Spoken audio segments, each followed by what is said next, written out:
tal? Muy buenas noches, amigas, amigos. Una vez más, bienvenidos a este espacio de Consejo Optometría México en esta noche de miércoles 5 de marzo de 2025. A toda nuestra comunidad, feliz Día del Optometrista en México. Es un día muy especial, es un día de fiesta y justamente por eso es que tenemos para todos ustedes hoy a un invitado verdaderamente de lujo. En nombre del doctor Abraham Bromberg, presidente del Consejo Optometría México, de Norma Hernández, de Sandra Hernández. Yo soy Luis Torres Albarrán y una vez más estoy muy contento de darles la bienvenida a este espacio y por supuesto estoy también muy contento de darle la bienvenida esta noche al doctor José Antonio Vega, que nos acompaña desde Estados Unidos. Doctor José Antonio Vega, muchas gracias por estar aquí con nosotros. Bienvenido, muy buenas noches. Hola Luis, ¿qué tal? Muy buenas noches, un gusto saludarte. Eh, de hecho, es muy importante mencionar que es el Día del Optometrista en México, como bien lo comentaste, y quisiera mandarles un saludo a todos mis colegas, un agradecimiento al Consejo de Optometría México, al doctor Bromberg, a Norma y a Sandra también, muy agradecido por la invitación.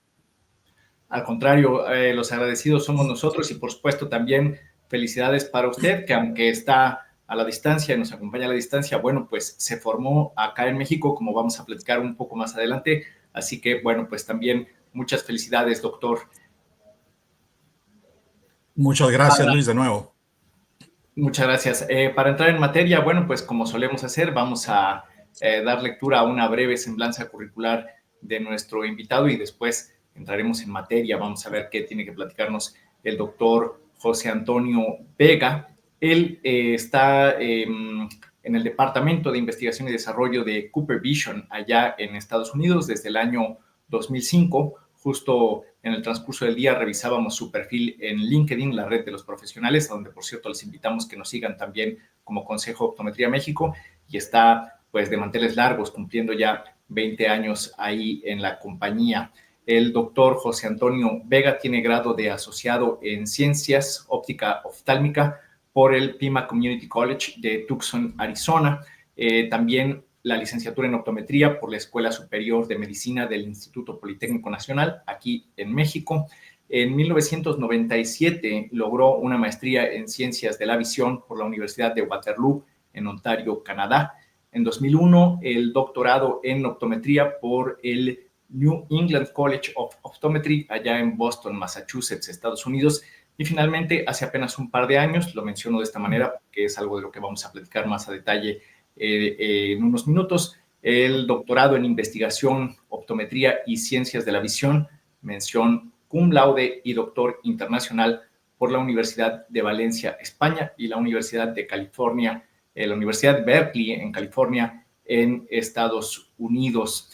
Entre las áreas de investigación del doctor Vega están el desarrollo de nuevos materiales en lentes de contacto y su impacto en la superficie ocular y lágrima, efectos de los lentes de contacto sobre la sensibilidad corneal y conjuntival, y evaluación de lentes intraoculares y electrofisiología de la visión en infantes.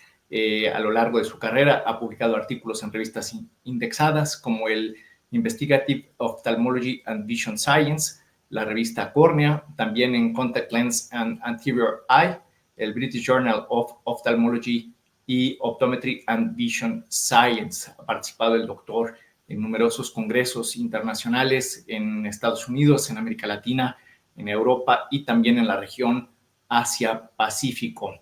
Es científico clínico principal senior, responsable a nivel mundial de la coordinación y ejecución de estudios clínicos posteriores a la comercialización. Así que bueno, pues a partir de esta presentación creo que todos podemos hacernos una idea de la trayectoria, de la carrera que ha llevado el doctor José Antonio Vega a lo largo de todos estos años, y es algo acerca de lo que él nos va a platicar. Doctor, después de esta presentación ya propiamente vamos a comenzar con la conversación. Sabemos que usted ha preparado especialmente un material que va a compartir con nosotros a lo largo de los próximos minutos, entonces si gusta podemos dar unos segundos para que tengamos acceso a su pantalla y entonces sí ya comenzaremos a platicar acerca de su formación académica y después de su experiencia profesional. Perfecto, me parece muy bien, Luis. Voy a compartir la pantalla con la presentación y cuando tú me digas comenzamos, ¿no? Perfecto. Aquí estamos Vamos a ver atentos si... para...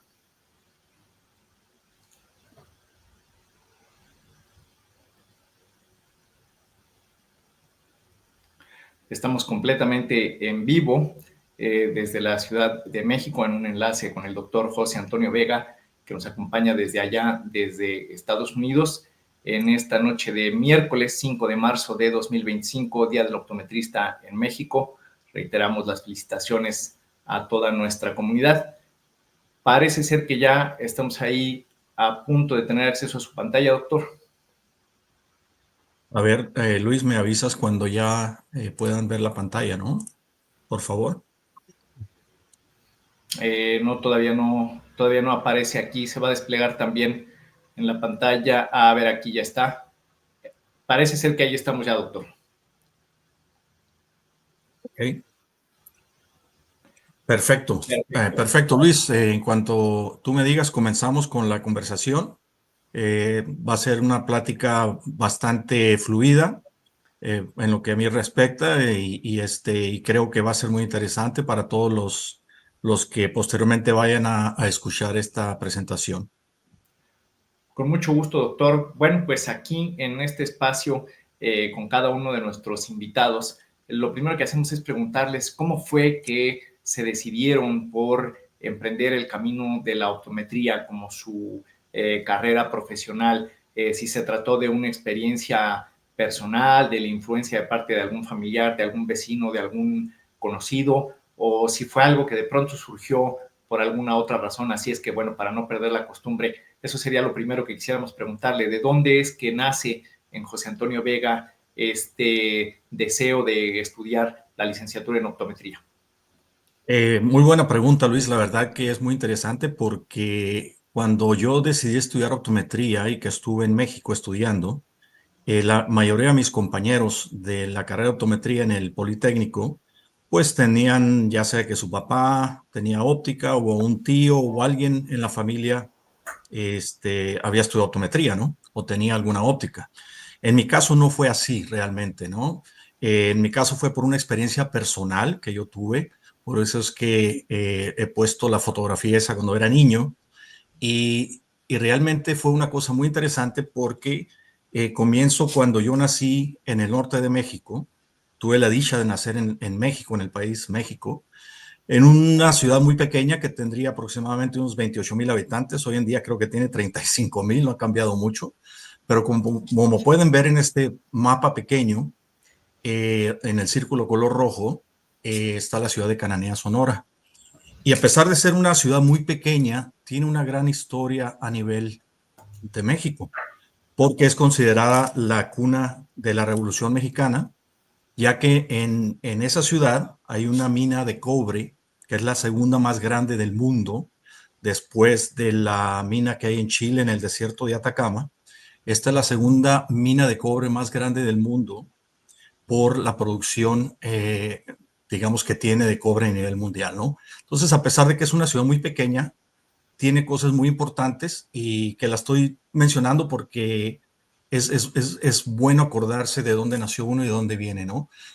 Yo les comentaba que es considerada la cuna de la Revolución Mexicana porque ahí fue la primer huelga a nivel México en 1906, en el cual los obreros de la mina de Cananea protestaban por los bajos salarios y las horas tan largas de trabajo que tenían que hacer. Un año después, en 1907, en Río Blanco, Veracruz, fue la segunda huelga a nivel México y de ahí empezó lo que era la Revolución Mexicana que ya conocemos, ¿no? Entonces, hay datos históricos muy interesantes. ¿Quién no ha escuchado, por ejemplo, La Cárcel de Cananea? Una canción muy, muy famosa a nivel México también. Pero lo interesante es de que cuando yo nací en esta pequeña ciudad, en este pueblo, no quiero decir pueblo porque no creo que sea un pueblo, pero no había optometristas, no había tampoco ópticas, solamente había un oftalmólogo en ese tiempo, ¿no? Y yo ya tenía problemas de la vista, ¿no? Entonces mi madre me llevaba con el único oftalmólogo que había en el pueblo. Y el oftalmólogo pues se dedicaba a atender enfermedades oculares, no tenía mucha experiencia poniendo lentes. Entonces siempre le decía a mi madre que me pusiera unas gotas y que con eso iba a ver mejor. Sin embargo, eso nunca sucedió, porque el problema que yo tenía era un problema refractivo. Tenía un astigmatismo un poco alto en el ojo izquierdo y no tanto en el ojo derecho. Entonces, debido a la cercanía del lugar donde yo nací, la frontera con Estados Unidos, un día fuimos a la ciudad de Tucson, Arizona, y mi padre me llevó a donde un optometrista y ahí tuve la oportunidad de conocer lo que era un consultorio de optometría. Y esa persona que era optometrista me puso lentes, me hizo una refracción y voilà, pude ver mejor, ¿no? Entonces eso me llamó mucho la atención, me impactó muchísimo y a partir de ahí pues me llamó la atención de estudiar la carrera de optometría. Desafortunadamente pues en aquel tiempo era un poco difícil porque si quería estudiar en, digamos, en Estados Unidos pues tendría que gastar muchísimo dinero, ¿no? Entonces a partir de ahí me, me concentré en buscar una carrera, digamos, de 2 años que fuera de óptica, pero que tuviera que ver con lentes, lentes de contacto. Y ahí fue que me Sin duda, fui. este momento que nos comparte, doctor, fue un antes y un Sí, después en su sí, vida. sí. Y eso es lo que nos da una idea de cómo fue que tomó usted la decisión de seguir Ujú. por este camino. Antes de que nos platique un poco más a detalle acerca de su formación académica, vamos a tener que hacer aquí una prueba para Sí, ver si tenemos oportunidad de volver a ver su presentación en la pantalla. Deme oportunidad de hacer este movimiento, ok, porque por ahí nos comentaban que primero sí la veíamos, después no la veíamos y ahora parece ser que ya estamos otra vez con todo en ok. orden. Así es como sucede en las transmisiones en vivo. Ofrecemos una disculpa por los inconvenientes, pero vamos a ver si ahí efectivamente tenemos otra vez visibilidad. Yo lo veo bien en la pantalla, en este slide del PowerPoint que presentó para nosotros. Dice cronología académica y arrancamos en 1983. Parece ser que ya está resuelto este tema. Le regreso la palabra, doctor, nos va a platicar acerca de su formación académica. Hay un primer estudio en 1983 allá del otro lado de la frontera, en Tucson. Entiendo yo, ahora que nos ha dado el dato de su lugar de nacimiento, que para las personas de esa zona, tanto de México como de Estados Unidos, es de lo más normal y de lo más común ir y regresar a uno y otro lado de la frontera. Entonces, platíquenos un poquito más Efectivamente. acerca de esta experiencia allá en Tucson, Arizona. Sí, muchas gracias, Luis, y qué bueno que se está viendo la presentación sin ningún problema, ¿no? Pero sí, para la gente que nacimos en la frontera era muy común ir a Estados Unidos, cruzar la frontera. El lugar donde yo nací queda a 30 minutos más o menos de la frontera, entonces era muy común ir a Estados Unidos, cruzar un fin de semana, ir de compras, etcétera, ¿no? Entonces, de hecho, cuando en 1961 que yo nací, que ya hace muchos años, en mi pueblo no se miraba televisión en español, no había señal en español todavía. Entonces solo mirábamos televisión en inglés, lo cual era muy interesante, ¿no? Pero después ya empezó a llegar la señal desde la Ciudad de México, las estaciones de radio y todo eso, entonces pues ya como que tuvimos otra experiencia también, pero sí es muy común que la gente haga eso, como tú lo comentaste. Y fue así que tuve la oportunidad, como ya comenté anteriormente, de ir a la ciudad de Tucson, Arizona, y ver a un optometrista que me hiciera un examen de la vista y que yo me diera cuenta que pues necesitaba anteojos, ¿no? Y eso despertó mi interés por estudiar algo relacionado con la visión. Y en la misma ciudad de Tucson, Arizona, había un colegio que todavía existe, que es el Pima Community College, y ese colegio ofrecía una carrera de 2 años asociado a una óptica oftálmica. Entonces me interesó, me inscribí en la escuela y en 1983 terminé la escuela, en el 81 entré, era una carrera de 2 años y en 1983 terminé esa carrera, digamos, de 2 años, ¿no? Pero mi interés seguía creciendo en estudiar optometría. Yo quería estudiar un poco más y en mi pueblo había una persona que estudió optometría en la Ciudad de México, cuyo nombre recuerdo muy bien, es el doctor Alberto Oros. Creo que fue compañero de generación del doctor Bromberg, si más no recuerdo, o una generación antes o después, no lo recuerdo. Entonces él me comentó que me fuera a la Ciudad de México, que él iba a tratar de ayudarme a que pudiera entrar a estudiar optometría. Y así fue que yo viajé a la Ciudad de México a tratar de estudiar optometría y en aquel momento, pues él trató de ayudarme y conocí al doctor Bromberg, tuve la oportunidad de conocer a otro gran amigo que desafortunadamente falleció, el doctor Francisco Matos, que es muy amigo del doctor Bromberg también. Y el doctor Matos se encontraba en ese momento en el Politécnico, en las oficinas de Zacatenco, y fueron ellos que me echaron una mano, por así decirlo, para poder yo entrar a estudiar optometría en México. Doctor, Y lo digo ¿cuántos de años este... tenía, perdóneme que lo interrumpe, cuántos años tenía cuando hace usted ese viaje de allá de Cananea a la Ciudad de México? ¿Y qué Uy, representó para usted en lo personal el hecho de pues, dejar a la familia, dejar a la comunidad, venir aquí a la capital? ¿Qué tanto representó para usted ese desafío? bueno, yo estaba muy joven, yo tendría yo creo como unos 20 años por ahí, 21 años, si mal no recuerdo. Entonces sí fue un cambio bastante significativo, por así decirlo, por no decirlo brusco, porque llegar desde una ciudad de 30,000, 28,000 habitantes a una ciudad como es la Ciudad de México, en aquel tiempo ya era una ciudad muy grande, con mucho tráfico, con múltiples situaciones de todo tipo, ¿no? Entonces sí fue un cambio bastante fuerte. Pero vamos, uno se tiene que adaptar, ¿no? Y era la primera vez que yo salía de mi casa, que estaba yo solo en un lugar más grande, que no conocía a nadie, excepto al doctor Adalberto Oros. Pero sí, sí fue una cosa muy interesante que uno tiene que aprender cuando sale a estudiar, ¿no? Se enfrenta con muchos retos y ese fue uno de ellos.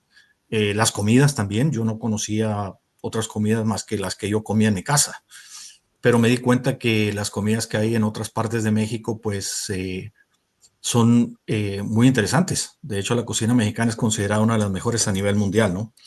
Entonces, sí, sí fue algo muy bonito porque la experiencia personal me ayudó muchísimo también.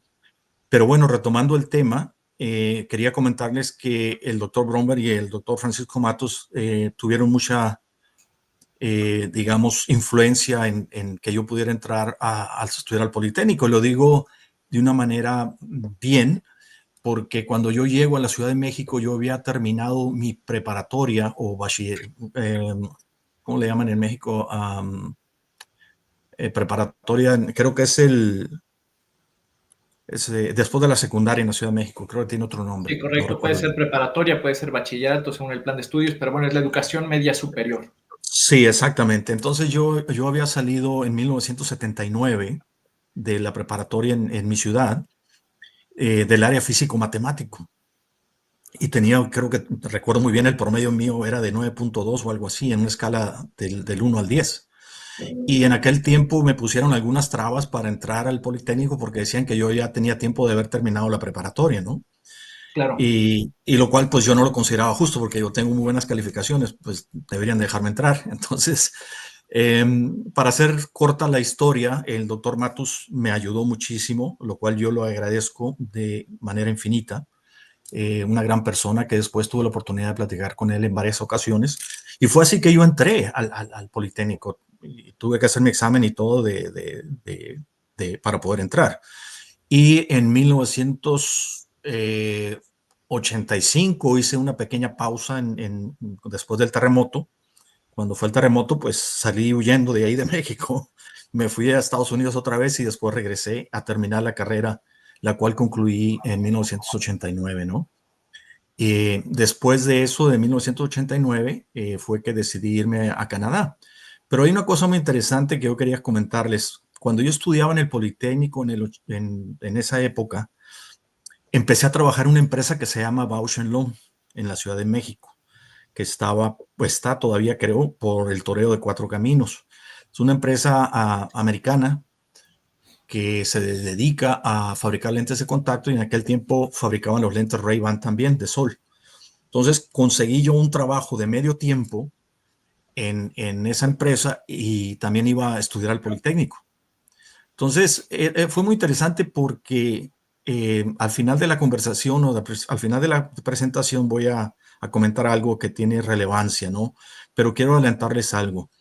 Cuando yo trabajaba en Bausch Lomb, la compañía había desarrollado un lente de adición progresiva multifocal, blando, un lente de contacto blando, Y en aquel tiempo a mí me pareció muy interesante. Entonces yo solicité que me regalara la compañía una caja de pruebas de esos lentes para llevarlos a la clínica de la escuela y donar los lentes y empezar a adaptar ese tipo de lentes. Pero cuando yo llego me encuentro con uno de mis maestros que pues se dedicaba a adaptar lentes de contacto rígidos, que hoy en día casi nadie los adapta, creo, a nivel mundial. Y cuando yo le comento que tenía unos lentes especiales que se acababan de desarrollar, me dijo que no. Me dice, no, ¿cómo se le ocurre traer esa cosa para acá? Nosotros no sabemos cómo se adaptan esos lentes, etcétera, etcétera, ¿no? Pero el comentario lo hago porque creo que hay que tener el hambre de aprender, ¿no? Y de seguir mejorando. Entonces la idea mía fue esa de llevar una nueva tecnología a la escuela y que empezáramos a adaptar lentes de contacto diferentes a los que ya se adaptaban en esa época en México, ¿no?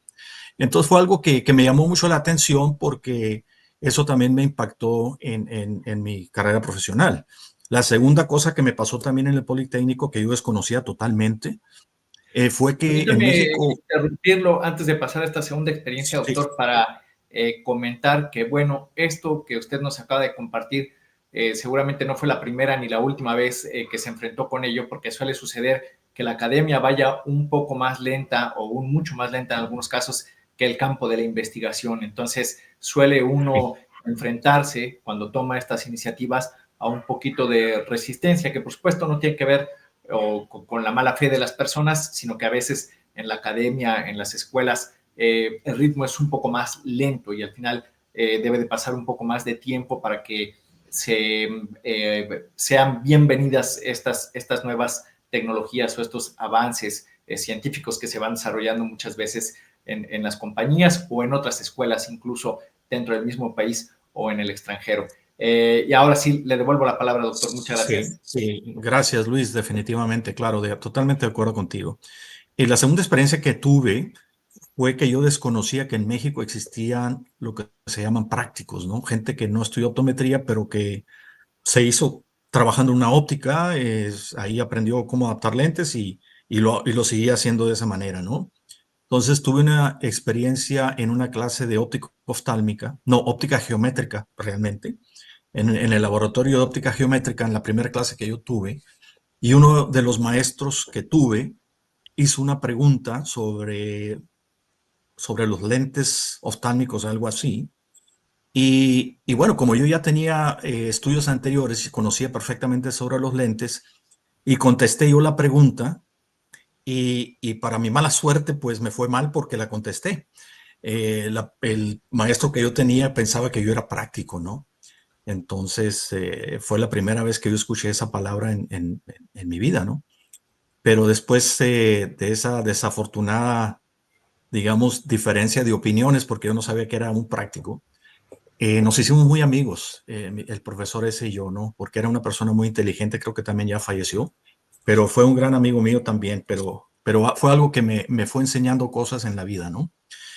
Y yo continué con el interés de seguir todavía estudiando más y fue que yo decidí irme a vivir a Canadá.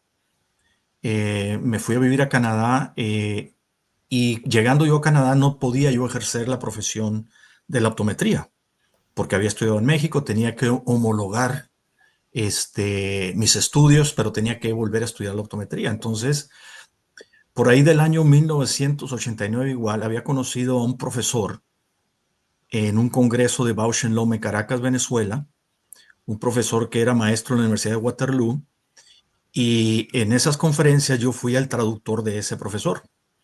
El tiempo pasó y después, cuando yo me voy a vivir a Canadá, pensé, bueno, si no puedo trabajar como optometrista, voy a trabajar de óptico, la carrera de óptica que estudié en Estados Unidos, que sí podía hacerlo. Entonces empecé a trabajar en una compañía de óptica que se llama LensCrafters, que es una empresa muy grande, tanto en Estados Unidos y Canadá, y trabajaba yo en el laboratorio de una óptica tallando lentes, ¿no? Pero yo decidí que quería hacer más y dije, voy a hacer una maestría. Entonces me acordé que yo traía la tarjeta de este profesor, que era profesor de optometría en la Universidad de Waterloo. Me comunico con él y le digo, ¿sabe qué, doctor? Estoy aquí en Canadá viviendo, quiero hacer una maestría. Entonces nos reunimos, él me dio la oportunidad de poder entrar a la universidad, hice el examen para entrar a la universidad y él fue mi supervisor en mi maestría. Y yo tenía una beca por parte de la Universidad de Waterloo para ayudarme a pagar los estudios, los gastos, y yo enseñaba óptica oftálmica a los estudiantes de segundo año de la carrera de optometría. Y de esa manera yo pagaba parte de mis gastos y mi supervisor me tenía otra beca para pagar otras cosas, ¿no? Entonces, fue en 1997 que terminé mi maestría en ciencias en la Universidad de Waterloo en Canadá. Y bueno, esa fue una experiencia muy buena porque pues me fui a vivir a un país que desconocía, pero que al final de cuentas me quedé viviendo 12 años ahí, ¿no? Posteriormente regresé yo a la Ciudad de México a trabajar con una empresa que se llamaba en ese tiempo Siva Vision, que hoy en día se llama Alcon. Eh, tengo todavía un gran amigo que me llamó a trabajar con él. Me fui a vivir a la Ciudad de México. Estuve trabajando por el área de Insurgente Sur, si no mal no recuerdo, en una calle que se llama Augusto Rodín. Y ahí estaban las oficinas de esta empresa y yo trabajaba ahí. Pero yo, estando en Canadá, había mandado una aplicación para irme a estudiar a la escuela de Boston, al Colegio de Optometría de Boston. Y otra de las cosas que siempre pasa, ¿no? Es muy interesante porque en cada una de estas experiencias que he tenido de las diferentes universidades me ha pasado algo, ¿no? Eh, una vez que yo había terminado la maestría en Canadá, me invitan a dar una conferencia en Bogotá, Colombia, creo que se llama FEDOPTO, la Federación Colombiana de Optometristas, y me Correcto. invitan a dar una conferencia. Y en ese evento, interesantemente, en el evento de clausura, en una fiesta que se hizo, una reunión que se hizo, estaba un profesor del Colegio de Optometría de Boston, el doctor Ron Watanabe, que todavía está por ahí en Boston. Y accidentalmente estábamos en la pista de baile, por así decirlo, porque era la fiesta de clausura, y de esas veces que chocas con la gente que está por ahí bailando, y choqué yo con él. Entonces ahí nos conocimos. Fue la única vez que yo lo vi al doctor Ron Watanabe, y él se va y yo me regreso a Canadá. Y cuando yo me voy a Canadá de regreso, después, y después me voy a la Ciudad de México a trabajar, me mandan una carta de Boston diciendo que me habían aceptado en el programa de optometría en Boston. Renuncio a mi trabajo en la Ciudad de México y me voy a estudiar a Boston. Y en la primera clase que yo tengo es sobre lentes de contacto. Interesantemente, el doctor Ron Watanabe era el encargado de dar la clase de lentes de contacto. Y la clase se trataba de los nuevos avances en tecnologías de lentes de contacto en ese momento.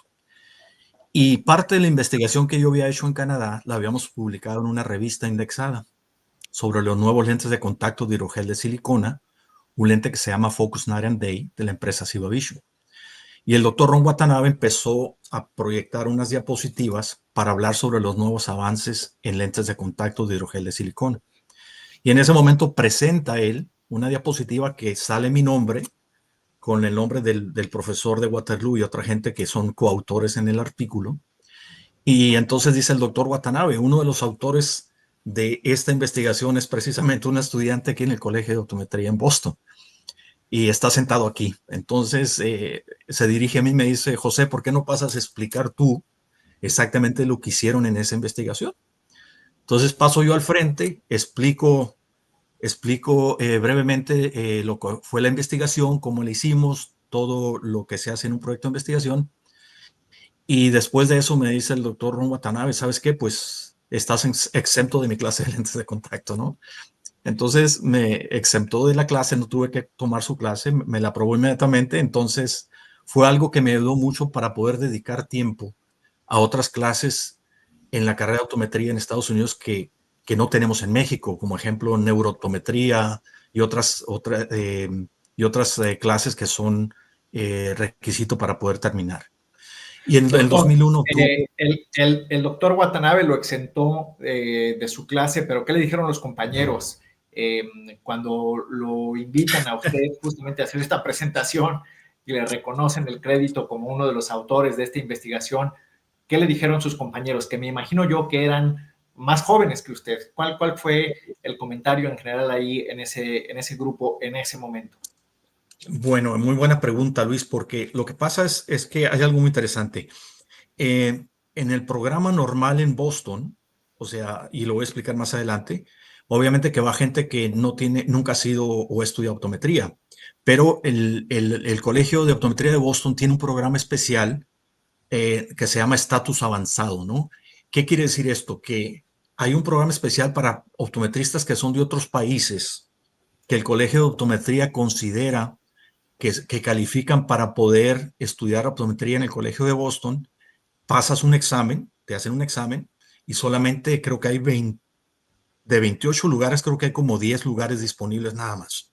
Entonces, en ese programa, de los 28 que presentamos el examen, quedamos 8 nada más, pero todos eran optometristas en sus respectivos países. Había una chica de la India, había 2 personas de España, había una chica de Sudáfrica, había 3 chicas de Colombia, estaba una persona de Nueva Zelanda y estaba yo. O sea, éramos 8 nada más. Entonces, ese grupo de personas, estábamos conjuntamente con todo el grupo, digamos que eran como 200 estudiantes, eh, pero todos los demás nunca habían estudiado optometría, ¿no?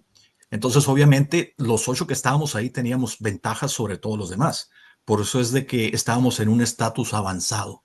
De esos 4 años requeridos para el programa normal, nosotros tuvimos que hacer 2 años, pero fue unos 2 años intensos, como que estás en un campo militar, ¿no? Y tienes que presentar exámenes. Cada semana era un examen, un examen, un examen durante el primer año. El segundo año tenías que hacer unas prácticas clínicas de 3 meses en diferentes hospitales, tanto en Estados Unidos como en Canadá, ¿no? Entonces me tocó hacer rotación clínica en diferentes hospitales en Canadá y en Estados Unidos durante un año. Entonces, para contestarte la pregunta, pues los que no tenían experiencia en optometría, pues no decía nada porque sabían que todos los 8 que estábamos ahí éramos optometristas ya con experiencia, ¿no? Y los compañeros que estaban en el mismo grupo que yo, pues algunos tenían más experiencia en visión binocular, algunos los exentaron en visión binocular, a otros en enfermedades oculares, etcétera, ¿no? La chica de la India, por ejemplo, era experta en enfermedades oculares. Trabajó en un hospital de la India que miraba, digamos, problemas de retinopatía diabética casi todos los días, de catarata casi todos los días. Entonces, una persona que tenía muchísima experiencia y claro, la exentaron de esa clase también, ¿no? Entonces, todos teníamos nuestra ventaja en determinada área, ¿no? Entonces, yo la tenía en lentes de contacto y claro, así es de que nadie dijo nada, ¿no?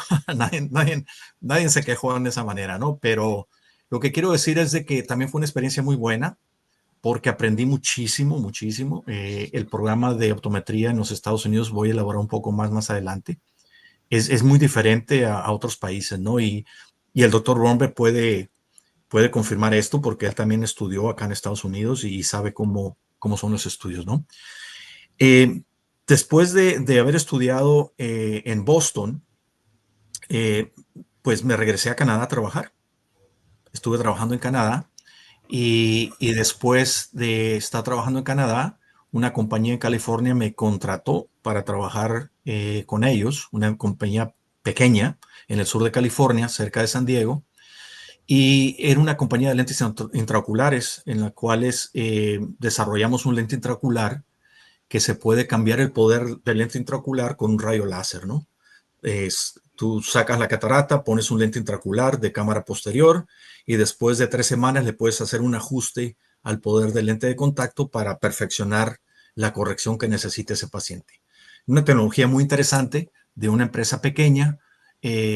Los fundadores, uno de los fundadores fue una persona que ganó el premio Nobel en química, egresado de MIT, me parece, en Boston, y otras personas muy inteligentes, los cuales pues tuve la oportunidad de interactuar con ellos y aprender de ellos, ¿no?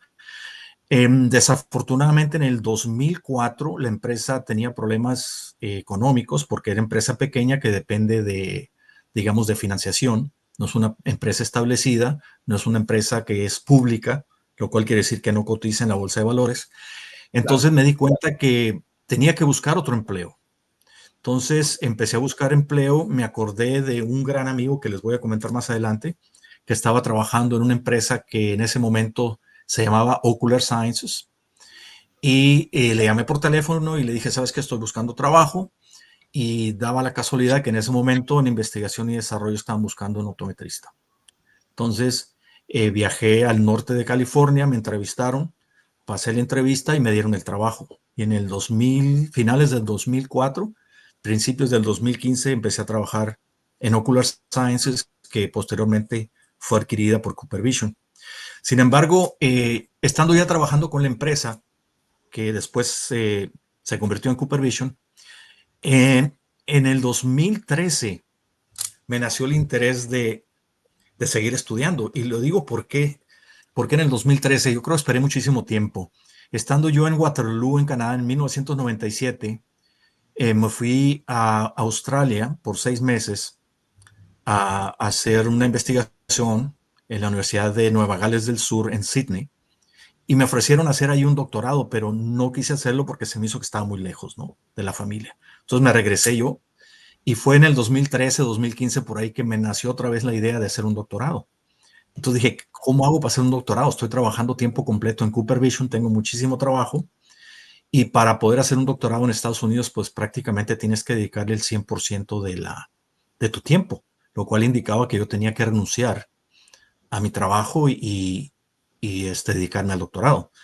Entonces yo me acordaba que había conocido a un doctor, no me acuerdo dónde lo conocí, el cual fue mi supervisor en el doctorado, el doctor Antonio López Alemani, que vive en España, en Valencia. Él estudió optometría primero y después estudió oftalmología. Entonces le llamo yo al doctor Alemán y le digo, ¿sabes qué? Estoy interesado en hacer un doctorado. Investigué en la Universidad de Valencia que ofrecen un doctorado y quiero ver la posibilidad de hacerlo a medio tiempo, ¿no? Yo tendría que viajar a España, etcétera. Entonces él aceptó el reto, me dijo que sí. El problema era cómo voy a hacer para ver a los pacientes que tengo que ver en la clínica para mi doctorado. Entonces, trabajando yo con CooperVision en el 2005, empecé a hacer estudios clínicos en la Universidad de Berkeley, en California, que está precisamente la oficina de CooperVision en California, está como a 30 minutos, 35 minutos de Berkeley. Entonces yo empecé a ir a Berkeley en el 2005 a hacer estudios clínicos ahí de la compañía, y ahí conocí a la doctora Meg Lin, que es la directora del Centro de Investigación en Berkeley. Entonces le propuse a ella que si podía yo hacer la parte clínica en la Universidad de Berkeley, en las instalaciones del centro de investigación donde ella era la directora, y si ella podía ser mi codirectora del doctorado. Y ella aceptó. Entonces fue así que yo empecé a hacer mi doctorado a tiempo parcial, viajaba a España 1 o 2 veces al año, hacía la parte teórica que tenía que hacer, y después en Berkeley iba cada semana, 2 o 3 veces a la semana, a ver pacientes para la parte clínica. Y fue en el 2023 que terminé mis estudios en la Universidad de Valencia, conjuntamente con la Universidad de Berkeley. Entonces, así ha sido mi trayectoria brevemente. Espero que no me haya prolongado mucho, pero eso fue digamos, la breve cronología de mi preparación académica, ¿no? Muchas gracias, doctor. Pues en esta exposición que nos ha hecho de su formación académica, también ya nos ha dado información acerca de su trayectoria profesional. Ha comentado algunas de las empresas para las que ha trabajado, empresas de diferentes perfiles, unas más grandes que otras. Sin duda, en todas ellas, pues con experiencias interesantes, con avances en cuanto a la aplicación de sus conocimientos y de sus experiencias. Efectivamente, sí, estamos ya comenzando a tener un poco de problemas con el tiempo. Prácticamente hemos cubierto la totalidad del tiempo de la entrevista y todavía hay mucha información que compartir, pero finalmente es la noche de un día especial, es la noche del Día del Optometrista aquí en México, y estoy seguro que nuestras amigas y nuestros amigos nos regalarán unos poquitos minutos más de su tiempo para seguir escuchando de su trayectoria. Sin embargo, sí tenemos que irnos un poquito más rápido con el material que nos ha preparado. Por un tema técnico, nos vimos obligados a tomar el control de la presentación. Nosotros somos quienes la estamos manejando desde acá, desde Ciudad de México. Entonces, si le parece bien, voy a la siguiente diapositiva.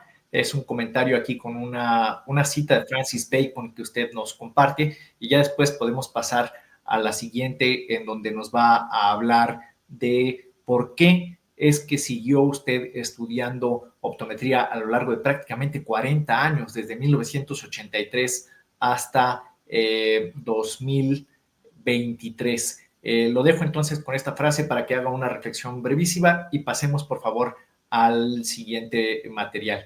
Adelante, doctor, por favor. Sí, gracias Luis. Y claro, trataremos de ser más breves en la presentación, ¿no? Pero básicamente la razón por la cual yo quería seguir estudiando la optometría fue porque en alguna ocasión leí algún libro de esta persona, ¿no? El cual decía que el conocimiento es poder, ¿no? El cual publicó en 1595, en el cual él decía que el conocimiento en sí mismo es poder, te da poder, ¿no? No solamente tener un poder económico, pero una persona inteligente también es una persona muy poderosa, ¿no? Entonces, eso me llamó mucho la atención y dije, bueno, ¿por qué no seguir estudiando, no? Entonces, esa es la razón por la cual presento esa diapositiva, ¿no? La siguiente, por favor. La otra razón por la cual quise seguir estudiando optometría es porque en mi vida profesional ha habido gente que ha influido mucho en mi preparación profesional. Ustedes pueden ver la fotografía que puse de la graduación del Politécnico. Por alguno de las personas que está ahí soy yo, uno de ellos, a ver si alguien me puede identificar. Seguramente mis compañeros de clase lo van a hacer. Pero quisiera empezar yo por una de las personas que influyeron muchísimo en mi vida, la cual fue el doctor Abraham Boromberg, el cual para mí fue un modelo a seguir, porque yo lo admiro, lo sigo admirando desde hace mucho tiempo, una persona muy inteligente, y fue una persona que yo decía, yo quiero ser como el doctor Bromberg. No porque me está entrevistando el Consejo de Optometría México, no. Con el doctor Bromberg tengo una amistad de hace muchísimos años, he tenido la oportunidad de leer algunos de los libros que él me ha regalado. Me ha invitado a su clínica personalmente, he tenido la oportunidad de estar con él. Entonces, es una persona que lo admiro muchísimo, como ustedes pueden ver ahí en la foto que yo puse ahí. Es una persona que es muy respetada en la Universidad de Berkeley, está en el Salón de la Fama de la Universidad de Berkeley, entonces eso quiere decir mucho, ¿no? La segunda persona que influyó mucho fue mi supervisor en la maestría, que es el doctor Desmond Fon, que es la persona que está enseguida del doctor Romberg hacia el lado derecho de la pantalla. Y el doctor Fon es un optometrista de Sudáfrica que estudió también en Australia y posteriormente él inició lo que es el Centro de Investigación en Lentes de Contacto en la Universidad de Waterloo, en Canadá, ¿no? Entonces, una persona también muy inteligente, sumamente, digamos, una persona que te ayuda muchísimo, ¿no? Entonces, aprendí mucho de él también. La persona que sigue a su lado derecho es el doctor Brian Holden, que mucha gente habrá escuchado de él, que también tuve la oportunidad de conocerlo personalmente y con la cual tuve la oportunidad de compartir experiencias personales y también a nivel de estudios, ¿no? Una persona que falleció desafortunadamente hace 10 años, pero una persona muy brillante a nivel mundial en el área de la optometría. En la parte inferior izquierda está mi supervisor del doctorado, el doctor Antonio López Alemani también, como ya lo comenté anteriormente. Él estudió optometría primero y después estudió oftalmología, ¿no? Entonces, al igual que yo, él se quería seguir superando y es una persona que ha contribuido mucho en el área de lentes de contacto en España, ¿no? La persona que se encuentra en medio es la doctora Meng Lin, que fue la co-directora de mi doctorado. Ella es la directora del Centro de Investigación en Berkeley, una persona también muy inteligente que hace estudios sobre diferencias raciales entre personas asiáticas y no asiáticos, y digamos en cuestión de la película lagrimal y respuesta fisiológica a lentes de contacto, etcétera, ¿no?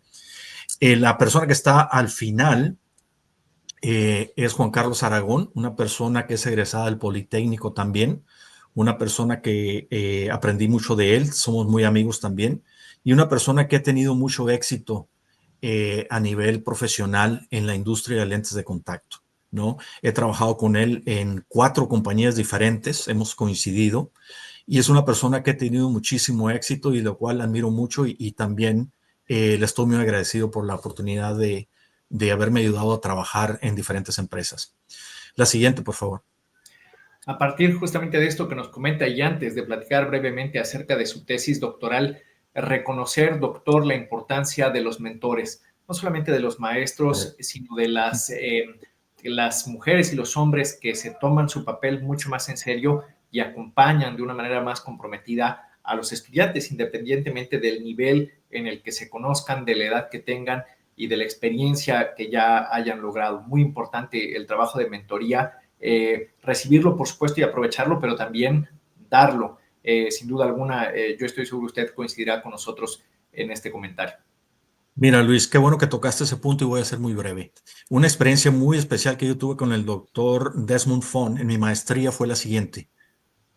Yo escribí mi maestría, todo el documento para presentar la tesis de maestría, se la entrego para que la revise y como a las 2 semanas me la regresa con muchas marcas en color rojo, ¿no? La gran mayoría del documento no me acuerdo si eran 200 páginas, me las tachó todas. Y al momento de yo agarrar el documento, me enojé, tuve un enojo muy fuerte porque dije, ¿qué le pasa a este tipo, no? Y después caí en cuenta, ya calmado en mi casa, analizando la situación, me di cuenta que el doctor Font se tomó el tiempo para leer todo lo que yo había escrito y se tomó el tiempo para escribir sus recomendaciones. Entonces dije, le agradezco muchísimo porque se tomó el tiempo, ¿no? Aun cuando me haya tachado toda mi tesis en sí, aprendí mucho de eso. Entonces, es algo que yo valoré después cuando escribí mi tesis de doctorado, ¿no? No cometer los errores que había cometido en la tesis de maestría. Pero ahí te doy toda la razón. Creo que hay que ser una persona agradecida y aprender todo lo que se pueda, ¿no? Y tener, por supuesto, este sentido de la humildad que a veces es tan Claro, difícil de asimilar y de claro. poner en práctica, pero que sin duda nos abre nuevas oportunidades, nos permite conocernos más a nosotros mismos y, por supuesto, trabajar en una mejor versión de nosotros como personas, pero también como profesionales. Muchas gracias, doctor, por esta experiencia que nos comparte. Y ahora sí, brevemente lo dejo para que nos platique un poco acerca de su tesis doctoral.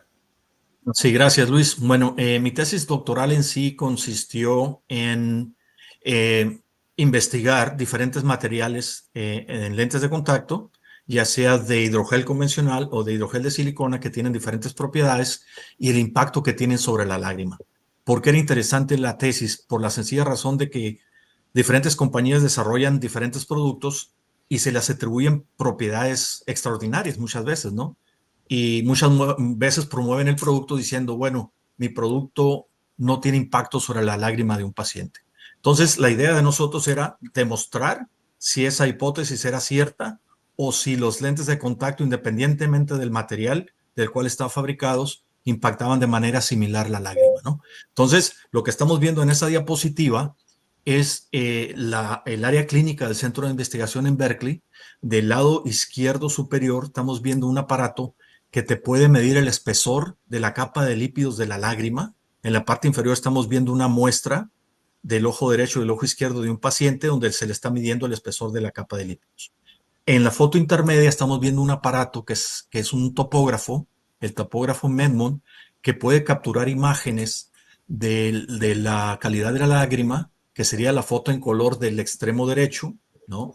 Pero en la parte del medio podemos ver unos anillos que le conocemos como los anillos de Plácido, donde si tú ves en algunos pacientes se presenta una distorsión de los anillos, quiere decir que hay una alteración de la película lagrimal. Entonces, esa era nuestra hipótesis, ¿no? De decir, si realmente los lentes de contacto de diferentes compañías con diferentes materiales impactan de manera diferente la lágrima en pacientes sintomáticos y asintomáticos. Del lado derecho estamos viendo algunos resultados brevemente, esto es ya cuestión de gráficas y estadísticas, pero realmente lo que estamos viendo en la primera gráfica superior izquierda, estamos viendo el espesor de la capa de lípidos en los pacientes sintomáticos y asintomáticos y realmente vemos que no hay una diferencia en sí. Hay una mayor variabilidad en la cajita de color, digamos, ladrillo comparada con la azul, pero en sí no existe una diferencia entre los dos, ¿ok? Entonces, en conclusión, no encontramos una diferencia entre los diferentes materiales. Afectan de manera similar la lágrima, ¿ok? En breve. Aquí es lo que quería mostrar yo simple y sencillamente cuando me tocó defender la tesis doctoral en Valencia, en España, en la Facultad de Física, ¿no? Cuando la defendí en mayo del 2023, realmente pues ya tenía casi la edad que tengo hoy en día, ¿no? No hace muchos años que la defendí, pero lo interesante es de que cuando hay una intención de hacer algo lo podemos lograr, ¿no? Yo creo que para lograr algo no hay un límite de edad, ¿no? Dicen por ahí que para el amor no hay edad, pues para estudiar tampoco, ¿no?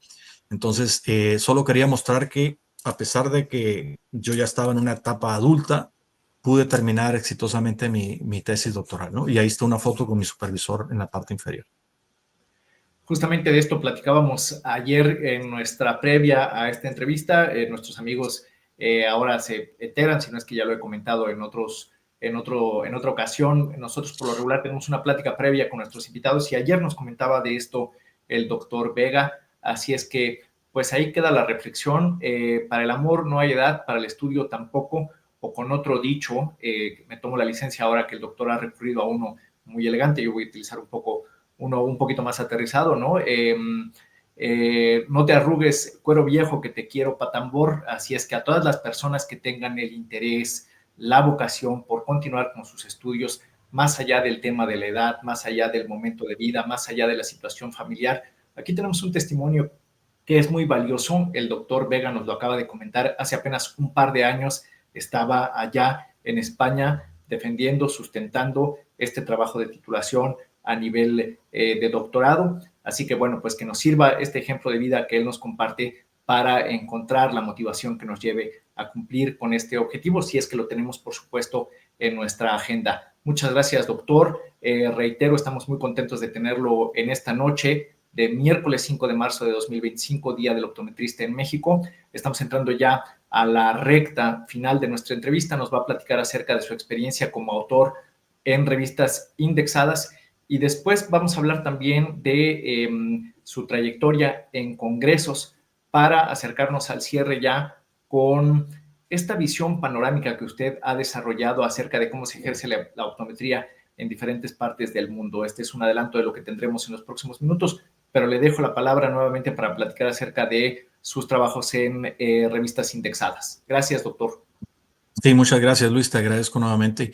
Esta diapositiva simplemente es para hacerle ver a la audiencia, a los compañeros, que es posible poder publicar si uno tiene interés en revistas indexadas, ¿no? Es muy importante, yo creo que la gente que está preparada, que creo que en México hay algunas personas que tienen maestría, inclusive doctorado, en optometría, gente que he conocido por ahí, y creo que deberíamos, todos los que estamos en el área de investigación, inclusive ellos, tratar de publicar en revistas indexadas fuera de México, ¿no? Esta es solo una muestra de algunas de las revistas en las cuales yo he participado como coautor y quería compartirlo con ustedes, ¿no? Porque creo que es importante, digamos, demostrar que en América Latina también hay gente capaz de hacer las cosas bien, no solamente en Europa, Estados Unidos, en Canadá, que hay muchísimas publicaciones y creo que deberíamos, la gente en América Latina, empezar a publicar más, ¿no? Ese es el objetivo de esto. La siguiente, por favor. Y la otra cosa que yo les quería comentar también es la participación en congresos, eventos de optometría, de la visión, de oftalmología, etcétera. Yo creo que uno aprende muchísimo, ¿no? Asistiendo a congresos tanto dentro de México como fuera del país, ¿no? Es muy importante. En la parte superior izquierda ustedes están viendo una fotografía por allá de 1988, creo, 1989, en donde estoy en una academia americana de optometría, creo que fue en San Francisco, con dos compañeros de mi generación del Politécnico, ¿no? Que pudieron asistir en ese momento.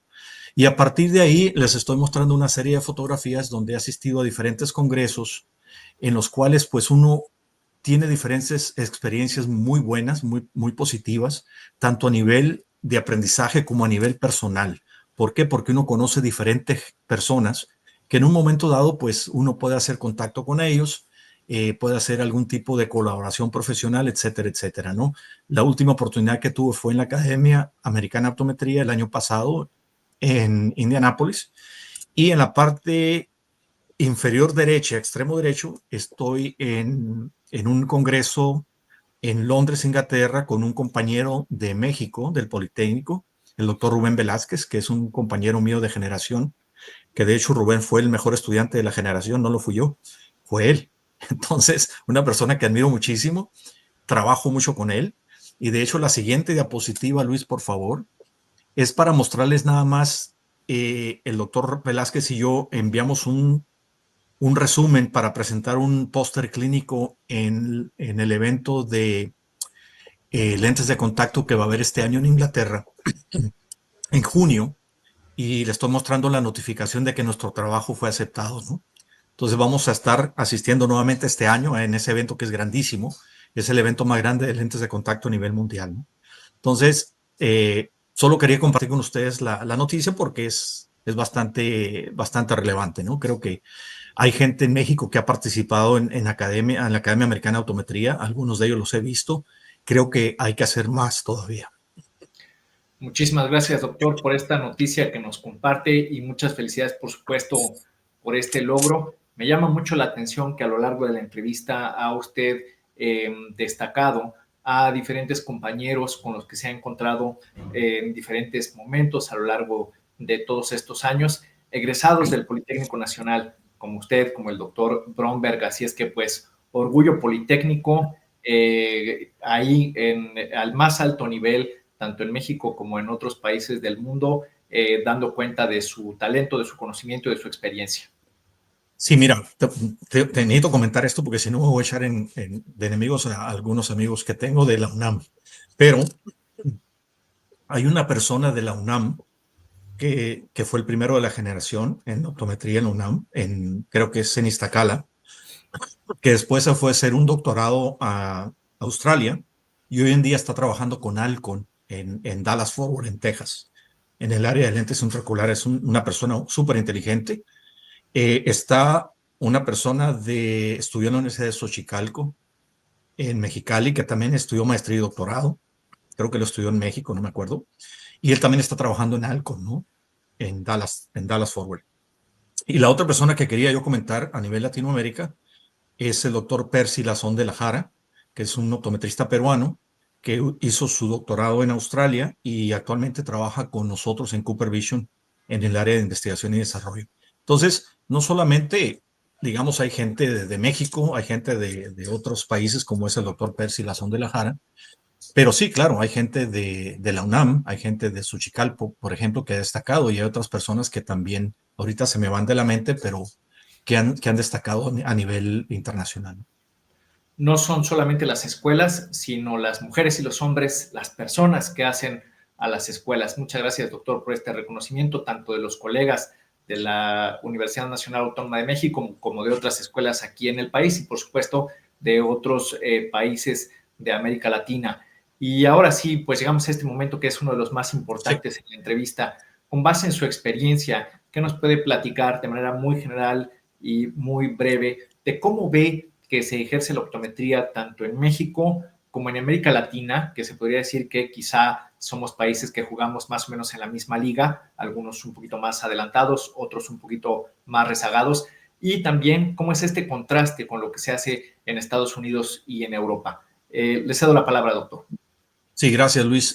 Sí, es muy importante. Traté de resumir todo en esta tabla, en esta diapositiva, pero claro, sí hay diferencias, obviamente. Tal vez en América Latina hay menos diferencias entre los países y cuando quiero hablar de las diferencias a nivel de la práctica de optometría entre Estados Unidos, Europa, México y América Latina, escogí México y Colombia, ¿no? Como referentes, porque obviamente sabemos que hay una escuela de optometría en Costa Rica, hay otra en Panamá, hay otra en El Salvador, tengo entendido, hay una escuela de optometría en Nicaragua, que le abrió un doctor que estudió optometría en Berkeley también, y abrió la carrera de optometría en Nicaragua, ¿no? Pero a nivel Sudamérica también hay otras escuelas de optometría, pero en algunos casos a nivel técnico, ¿no? Pero escogí Colombia como referente porque creo que la optometría en Colombia es de las que está más sólida, ¿no? Y que podríamos decir compite con México, sin decir que estamos en competencia, pero a nivel profesional es una optometría que está bien establecida, bien sólida, la optometría en Colombia. En México ha habido avances significativos, sin lugar a dudas, cuando yo fui a la escuela en México, y hoy en día pues ha habido avances significativos. Hay gente nueva, hay maestros que realmente son maestros muy buenos. No, no es que los de antes no eran buenos, pero los maestros que yo he conocido hoy en día pues es gente que tiene otra visión, ¿no? Ha tenido más exposición a otras situaciones y han avanzado mucho la carrera. Pero para decir algo, la optometría en Estados Unidos, obviamente para estudiar optometría en Estados Unidos uno de los requisitos principales es tener una carrera universitaria de 4 años para poder entrar a estudiar optometría. Después uno entra a estudiar optometría y son 4 años más. Entonces, a nivel universitario en total serían 8 años de estudios universitarios con 4 de optometría, ¿no? Pero para poder estudiar optometría en Estados Unidos y Canadá, tienes que tener 4 años de nivel universitario y se otorga el título de doctor en optometría. Ahora, como ustedes pueden ver ahí, en todas las escuelas de optometría en los Estados Unidos, que son 25 aproximadamente hoy en día, se ofrece en la gran mayoría de ellas, si no es que todas, la maestría y el doctorado. ¿Okay? Ustedes pueden ver, así nos vamos hacia abajo en la tabla, en Canadá también, en la Universidad de Waterloo, que es la única de habla inglesa, se ofrece maestría y doctorado. La Universidad de Montreal, en la ciudad de Montreal, en Quebec, también se ofrece maestría y doctorado. En el Reino Unido, en las 14 universidades que puse ahí, los contactos que tengo en Inglaterra me dicen que en todas se ofrecen maestría y doctorado. En España, en las 12 que me confirmaron, también se ofrece maestría y doctorado. En México, me han dicho que solamente hay maestría en algunas universidades, pero no hay un programa de doctorado. En Colombia también, los contactos que tengo allá me confirmaron que sí hay maestría, pero no hay un programa de doctorado. Entonces, hay ciertas diferencias, sí, sí las hay, definitivamente. Ahora, el nivel en el cual puede ejercer un optometrista en los Estados Unidos y Canadá, pues sí, es bastante, la brecha es bastante amplia, ¿no? Como tú puedes ver o como la gente puede ver ahí, el optometrista en Estados Unidos y en Canadá puede tratar enfermedades oculares, puede recetar fármacos para ciertas enfermedades oculares, puede utilizar fármacos para diagnóstico de ciertas enfermedades oculares. De hecho, como ustedes pueden ver en el pie de la diapositiva ahí, el estado de Rhode Island en los Estados Unidos fue el primer estado que aprobó el uso de medicamentos de diagnóstico en 1971. ¿Ok? Entonces, imagínense ustedes, lo aprobó, está aprobado. O sea, cuando quiero decir está aprobado es que legalmente hay una ley que te permite hacer eso, ¿no? Entonces, obviamente que, por ejemplo, en Colombia creo que existe una ley ya, la cual permite recetar fármacos, tengo entendido, y utilizar fármacos de diagnóstico. En México, hasta donde yo sé, creo que no hay una ley en sí que esté aprobada que diga el optometrista puede recetar, puede usar medicamentos de diagnóstico, creo que no la hay. Se hace, pero no existe una ley. Entonces, en España tampoco, en España ni siquiera pueden tratar enfermedades oculares, los ópticos optometristas, ¿no? Entonces, ustedes pueden ver que hay diferencias. Para entrar a estudiar optometría en España se requiere bachillerato. En Inglaterra también se requiere bachillerato, se otorga el título de licenciado en optometría en el Reino Unido, en España diplomado en óptica y optometría, y en México la licenciatura en optometría y en Colombia el título de optómetra, ¿no? Pero en los países de América Latina, incluyendo, digamos, Reino Unido y España, solamente se requiere bachillerato.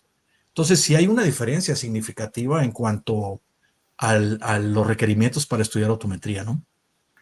Entonces, en breve, esa es una de las diferencias importantes. No quise hablar de, digamos, en Francia, en el cual está peleada la oftalmología y la optometría. En Japón es muy similar la situación, igual que en Brasil, que los oftalmólogos han intentado bloquear el avance de la optometría en Brasil, etcétera, ¿no? Entonces, son países, inclusive en África, digamos, en el continente africano, una de las universidades más referentes es la Universidad de Nigeria, ¿no? Donde la optometría está un poco más avanzada, y en Sudáfrica también, donde surgieron las primeras escuelas de optometría en Sudáfrica, ¿no? Y que es gente muy, muy capaz. Pero bueno, tendríamos que ampliarnos muchísimo. Sí, claro, por supuesto, con esta visión que usted nos comparte, nos queda claro que es mucho lo que se ha logrado, es mucho lo que queda por hacer. Justo este tema de los fármacos ha sido uno de los más importantes para Consejo Optometría México, para el doctor Abraham Bromberg. Hemos empujado a lo largo de los años por lograr que esta realidad cambie en México para beneficio no solo de los profesionales de la optometría, sino de la comunidad en general. Pero bueno, es un esfuerzo que habremos de redoblar y ojalá que próximamente podamos dar una buena noticia en el sentido de que se hayan hecho los ajustes a la ley para justamente facultar de manera explícita a los profesionales de la optometría en cuanto a la prescripción de fármacos, insisto, en beneficio de la comunidad de optometristas, pero también en beneficio de la población en general. Muchas gracias, doctor Vega, por esta panorámica que nos ofrece. Y ahora sí, ya para cerrar, esta diapositiva nos habla de las características de un buen estudiante de optometría, pero platicábamos ayer que quizás se puedan extrapolar a las características de un buen profesional de la optometría. Sí, efectivamente, Luis, creo que esta diapositiva es muy interesante, ¿no? Y creo que en una de las conversaciones que tuvimos tú y yo o intercambios de correos electrónicos, hablabas tú de qué consejos le podía dar yo a un estudiante de optometría, ¿no? A un estudiante que tuviera el deseo de seguir estudiando, ¿no? Y yo creo que uno de los factores principales es tener buenos hábitos de estudio, ¿no? Eso es una cosa que es fundamental, tener buenos hábitos de estudio, tener una meta clara de lo que quieres hacer, qué es lo que quieres hacer a nivel profesional, ¿no? Y algo que yo siempre he hecho énfasis es aprender otro idioma. Aprender otro idioma. Hay una brecha muy grande en cuanto a los libros, en cuanto a las publicaciones que uno puede ver digamos, en cualquier área, ingeniería, optometría, medicina, lo que tú quieras, ¿no? Cuando tú estás viendo un libro que se ha publicado en español, ese libro en inglés yo creo que se publicó 3, 4 años antes, si no es que hasta más, ¿no? Entonces, creo que el aprender otro idioma te va a beneficiar muchísimo porque tienes acceso a información de primera mano. Posteriormente hay que planificar lo que vas a hacer y tener un programa específico de qué es lo que vas a hacer, cómo lo vas a hacer ese estudio que quieres hacer. Vas a seleccionar qué universidad quieres ir, vas a tener que buscar un supervisor, o sea, una persona que sea especialista en el área que tú quieres estudiar, ya sea en bioquímica de la lágrima, enfermedades oculares, lentes intraoculares, lentes de contacto, etcétera, ¿no? Seleccionar una universidad y decir, bueno, esta es la que yo quiero ir, y buscar un supervisor que quiera tomarte como estudiante, ¿ok? Y a partir de ahí vas a crear un plan de estudios. Otra cuestión importantísima es participar en congresos internacionales. ¿Por qué razón? Porque al participar en congresos internacionales te vas a dar a conocer. La gente va a ver lo que tú estás haciendo a nivel de investigación. En los congresos internacionales tú tienes la oportunidad de presentar tu investigación, ya sea de maestría o de doctorado. La segunda razón es porque vas a ser, digamos, vas a conocer gente, vas a construir una red, por decirlo así, de contactos, ¿no? Que en inglés se le llama networking, ¿no? Que es muy importante tanto en tu vida profesional como a nivel personal, porque nunca sabes cuándo vas a necesitar ayuda de alguien, ¿no? Entonces, los congresos son sumamente importantes para crear esa red de conectes o de contactos de personas dentro del medio en el cual te estás desarrollando. La otra cuestión es mantener un equilibrio entre el estudio y el descanso. O sea, tratar de dormir lo más que puedas, ¿no? Entre 7 y 8 horas, tranquilamente. No tratar de, digamos, tomar hábitos que no son buenos, por ejemplo, tomar 6, 7 tazas de café o tomar estimulantes. Hoy en día creo que hay ciertas bebidas energizantes, ¿no? Que muchos estudiantes aquí en Estados Unidos la toman para mantenerse despiertos. Entonces, tratar de dormir lo más que se pueda, ¿no? Cuidar la alimentación también es muy importante y hacer ejercicio es sumamente importante para que estés mentalmente preparado, ¿no? Y por último, disfrutar la experiencia, o sea, tratar de disfrutar lo que estás haciendo, el país donde te fuiste a estudiar, interactuar con la gente, o sea, no todo el tiempo va a ser estar estudiando, estudiando, estudiando, ¿no? Matarte estudiando tampoco. Tienes que conocer el entorno en el que estás viviendo, aprender experiencias personales, conocer el país donde vives, la cultura, etcétera, ¿no? Entonces, todo eso es un conjunto de características que yo le diría a un estudiante que quiere continuar estudiando optometría o maestría o doctorado. Sin embargo, creo que eso también aplica a la gente que ya terminó la carrera de optometría. Una persona que es un profesional. ¿Por qué no seguirse preparando? ¿Por qué no seguir estudiando? Hay una diferencia muy importante, Luis, y el doctor Romber lo sabe.